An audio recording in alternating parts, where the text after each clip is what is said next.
तो दोस्तों सभी का स्वागत है फिर से एक न्यू कमाल की वीडियो के अंदर। दोस्तों अभी फिलहाल है अपना पास में एयर 3 ड्रोन। और दोस्तों अभी वीडियो ये शूट हो रही है अपने सरसों के खेत में, जो कि पीछे देख सकते हो बैकग्राउंड आपको बहुत ही प्यारा मिल रहा होगा। तो दोस्तों अपने पास में एयर 3 ड्रोन है, आप सभी को पता ही होगा। लेकिन दोस्तों अभी तक ऐसी कोई वीडियो अपने चैनल पे अपलोडेड नहीं है जिसमें दोस्तों आपको एयर 3 की वीडियो क्वालिटी या फिर इसके थ्रू शूट करे हुए शानदार से सिनेमैटिक शॉट आपको अभी तक देखने को नहीं मिले इस चैनल पे।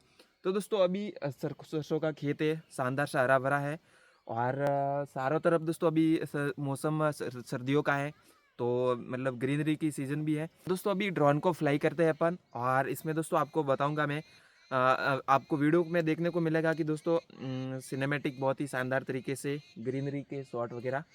तो दोस्तों अभी तक वीडियो को लाइक नहीं करा हो तो वीडियो को भी लाइक करो। और ऐसे ही दोस्तों ड्रोन से रिलेटेड टॉपिक देखना चाहते हो तो चैनल को लाइक करो, सब्सक्राइब करो, शेयर करो। तो दोस्तों ड्रोन को करते हैं फ्लाई और आप इंजॉय करो ये सिनेमैटिक शानदार से शॉर्ट वीडियो।